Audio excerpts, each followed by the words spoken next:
Happy birthday to me! May 2, 2025.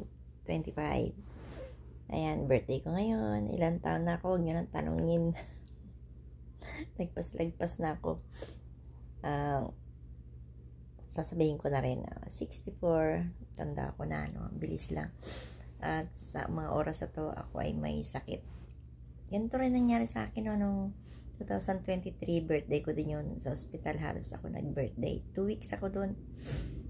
Gawa nitong high blood. Nung isang araw kasi, nung Martes, sinamahan ko yung kaibigan ko. Lumabas kami, sinamahan ko dun sa isang kaibigan namin.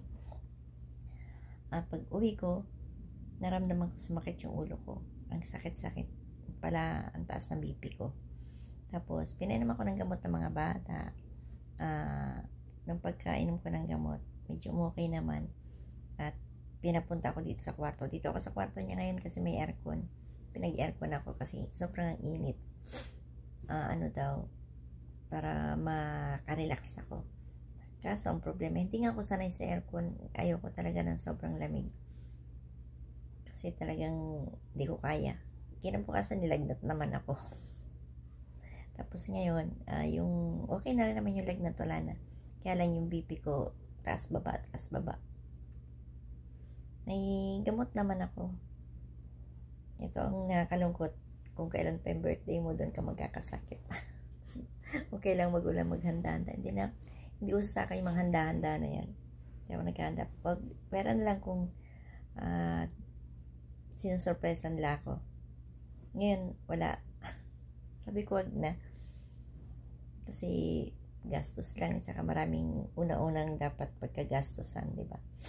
Ang importante, yung huwag tayo magkasakit, malakas, at sana maraming taon pa yung dumating sa buhay natin na magkasama-sama pa tayo ng pamilya, dito sa ating pagiging mga kaibigan ko, ganyan. Maraming salamat nga pala sa mga sumusuporta, sa mga kaibigan ko dyan dito sa Facebook, mga kapwa ko content creator, mga kaibigan ko mag-anak. Thank you. Sana humaba pa yung samahan natin. Nandito nga ako ngayon. Yung mga bata ay may binibili, ewan ko, magluluto daw ng ewan ko ano, bahala na sila. Sabi ko, bahala na kayo kasi. Sabi ko nga, wag na. Kaso gusto nila, ayun, nagpunta sa grocery, may binibili. Tapos yung nanay ko, iniwan ko muna dyan sa labas. Dyan muna siya. Ayaw ko nga dito sa kwarto kasi parang naiinip ako. Para akong nakakulong sa kaso nga lang, nagagalit yung mga bata. Gusto dito kasi may init daw sa salas. Hindi kaya yung ventilador. Kailangan talaga yung malamig. Kaso dito naman talagang sobrang, ayan, hinaan naman nila yung lamig kaya hindi sobrang ginaw. Masarap itulog. Kaso nga lang paggising ko yung parang nakakulong ako. Hindi lang ako sanay. Salamat sa inyong lahat sa mga bumati. Salamat ng marami. At sana humaba pa tayo.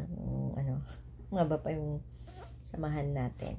Thank you so much. Sa mga anak ko, salamat.